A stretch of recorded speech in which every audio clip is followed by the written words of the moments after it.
নিরামিষ সয়াবিন করে দেখাবো।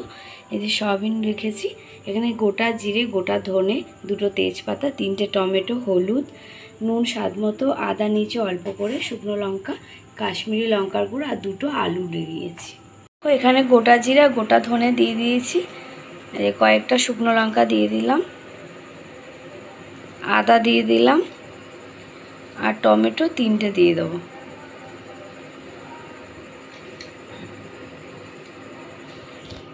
আর এখানে দুটো এলাচ আর অল্প একটু দারচিনি আছে। এটাকে জল দিয়ে ভালো করে পেস্ট করে নেবো। এখানে দেখো সয়াবিন সেদ্ধ করতে বসিয়ে দিয়েছি। সয়াবিন সেদ্ধ করে চিপে নিয়েছি জলটা। আর এই ছোটো কড়াটা অল্প একটু তেল ছিল, এটার মধ্যে আমি সয়াবিনটাকে ভেজে নেব।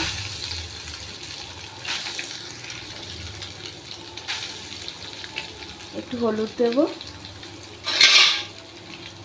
আর একটু নুন দেবো।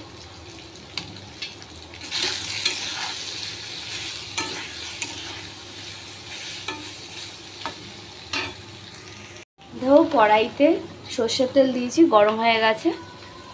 গোটা জিরে দিয়ে দিলাম, এটার মধ্যে তেজপাতা, দারচিনি আর দুটো এলাচ আর একটা লবঙ্গ আছে।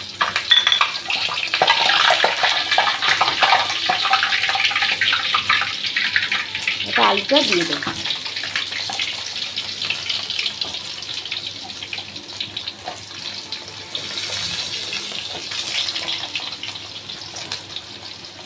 অল্প একটু নুন দেবো, একটু হলুদ দেবো, নুন আর হলুদ দিয়ে একটু ভাজা ভাজা করে নেব।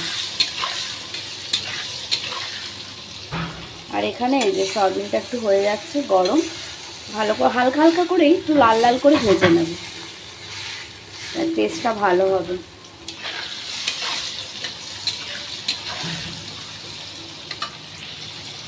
এই যে এখন পেস্ট করে রেখেছিলাম, এই পেস্টটা ঢেলে দেবো এর মধ্যে।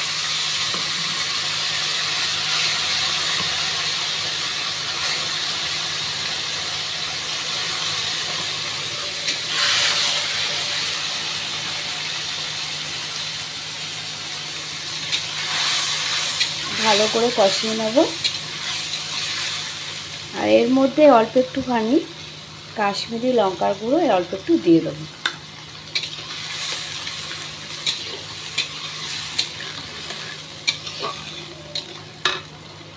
আমি এই চামচের মাপে 4 চামচ দিয়েছি পেস্ট, মশলা পেস্টটা। খুব ভালো করে কষিয়ে নেব।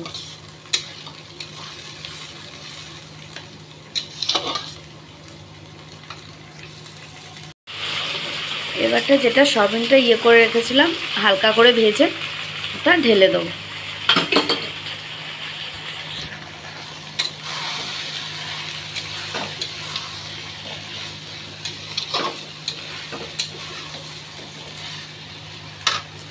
আর একটু হলুদ লাগবে, তাই একটু হলুদ দিয়ে দিলাম, স্বাদ অনুযায়ী নুন। ভালোভাবে কষিয়ে নেব।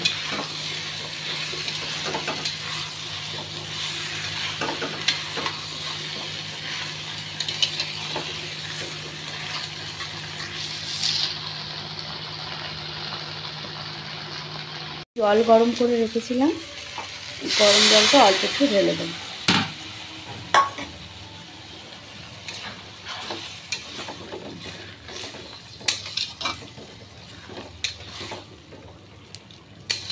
আর একটুখানি কষিয়ে নেবো, জলটা পুরো টেনে যাবে, তারপরে গিয়ে বাকি জলটা দেবে।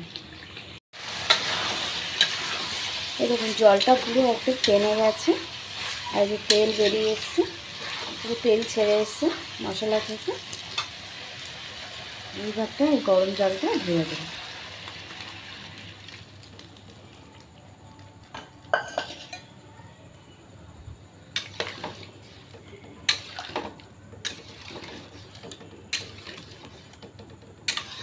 এইভাবে নিরামিষ সয়াবিন করলে খুব ভালো লাগে গরম ভাতের সাথে খেতে।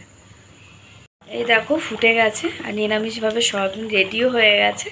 আমি এখন সয়াবিনটা নামিয়ে নেই, তারপর তোমাদের দেখাচ্ছি কিরকম দেখতে হলো।